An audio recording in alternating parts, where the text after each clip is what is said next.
மக்கள் அனைவருக்கும் வணக்கம். Welcome to my channel. நான் முத்துக்குமரேசன் பேசுகிறேன்.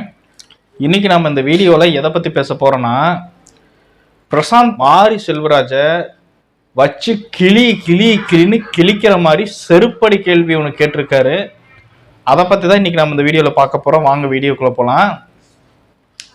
முதல்ல என்ன நடந்தது அப்படிங்கிறத சொல்லிடுறேன்.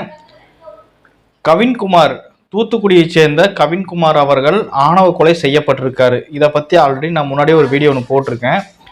ஸோ ஆணவ கொலை செய்யப்பட்ட அந்த கவின்குமாருக்கு நியாயம் கிடைக்கணும் அப்படின்ட்டு இயக்குனர் மாரி செல்வராஜ் என்ன பண்ணியிருக்காரு, ஒரு பதிவை எக்ஸ் தளத்தில் வெளியிட்டிருக்காரு. அந்த பதிவில் என்னன்னு இருக்குன்னா, இந்த ஆணவ கொலையில் உடனடியாக அரசாங்கம் தலையிட்டு இதுக்கு துரிதமாக சீக்கிரமாக எவ்வளோ முடியுமோ அவ்வளோ சீக்கிரமாக உடனடியாக தீர்வு கண்டுபிடிச்சி கொடுங்க.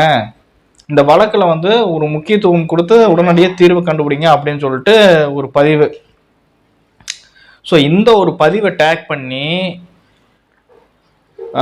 பிரசாந்த் அவர்கள் அவர் ஒரு பதிவை வெளியிட்டிருக்காரு. அந்த பதிவில் தான் இந்த இயக்குனர் மாரி செல்வராஜை செருப்பால் அடிக்கிற மாதிரி ஒரு கேள்வி கேட்டிருக்காரு. என்ன கேள்வினா, இதற்கு முன்னாடி அஜித்ங்கிற ஒரு இளைஞன் கொல்லப்பட்டான், சரிங்களா? அதாவது அஜித் இறந்ததும் பார்த்தீங்கன்னா அது ஒரு ஆணவ அதிகார கொலை. இந்த கவின் அவர்கள் இறந்தது பார்த்தீங்கன்னா இது ஒரு ஆணவ கொலை. ஸோ இரண்டு கொலைகள்லையும் இறந்தவங்களும் ஒரு அப்பாவி பசங்க தான். இருவருமே அப்பாவி பசங்க தான். இந்த அப்பாவி பசங்கள் செய்யாத தப்புக்கு தண்டனையை கொடுத்து அவங்களை கொண்டிருக்காங்க. ஸோ மாரி செல்வராஜ் ஏன் இந்த ஆணவ கொலைக்கு மட்டும் குரல் கொடுக்கிறாரு? அந்த அஜித்குமாருக்கும் குரல் கொடுக்கணும்ல. அஜித்குமாரும் அதிகாரத்தை பயன்படுத்தி கொல்லப்பட்ட ஒரு அப்பாவி, அவருக்கும் குரல் கொடுத்துருக்கணும்ல. ஏன் அவருக்கு குரல் கொடுக்காம இந்த ஜாதி ரீதியான இந்த பிரச்சனைக்கு மட்டும் ஏன் குரல் கொடுக்கிறாரு? ஸோ அப்போ உண்மையான கல்பிரேட் யாரு? உண்மையான கல்பிரேட்டே நீங்க தான்டா, உங்களால தாண்டா இன்னும் ஜாதி ஒளியில அப்படின்ட்டு அந்த ஒரு பதிவில் தெல்ல தெளிவா எல்லாத்துக்கும் உரைக்கும்படி போட்டிருக்காருங்க. அஜித் அவர்களுடைய வழக்கை பொறுத்த வரைக்கும் அது ஒரு அதிகாரம் சார்ந்த, ஒரு ஆணவம் சார்ந்த, ஒரு ஈகோ சார்ந்த கொலை அப்படிங்கிறது எல்லாருக்கும் தெரியும்.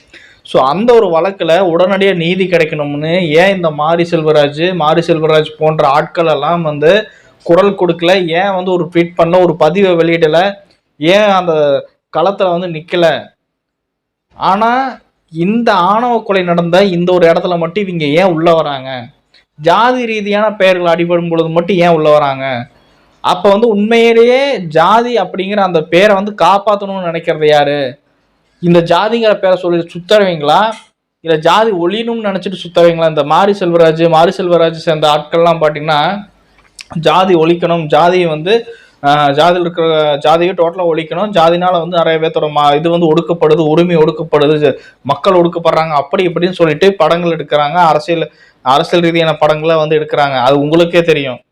ஆனால் அப்படிப்பட்ட இந்த ஆட்கள் ஏன் அந்த மாதிரியான ஒரு கொலை வழக்கில் அவங்களுடைய குரல் இல்லை, இந்த மாதிரியான ஒரு கொலை வழக்கில் மட்டும் இவங்களோட குரல் இருக்கு அப்படின்ட்டு பிரசாந்த் ரங்கசாமி அந்த மாதிரியான ஒரு செருப்படி கேள்வியை கேட்டிருக்காருங்க. சரி மக்களே, பிரசாந்த் ரங்கசாமி மாரி செல்வராஜை பற்றி வெளியிட்ட இந்த ஒரு பதிவு சரியா தவறா அப்படிங்கிறத பற்றினா உங்களுடைய ஒப்பீனியனை கமெண்ட் செக்ஷன் சொல்லுங்கள். மறக்காம இந்த ஒரு வீடியோக்கு லைக் பண்ணிவிட்டு என்னோட சேனல் சப்ஸ்கிரைப் பண்ணுங்கள். நான் மீண்டும் அடுத்த ஒரு டாபிக் உங்களை சந்திக்கிறேன்.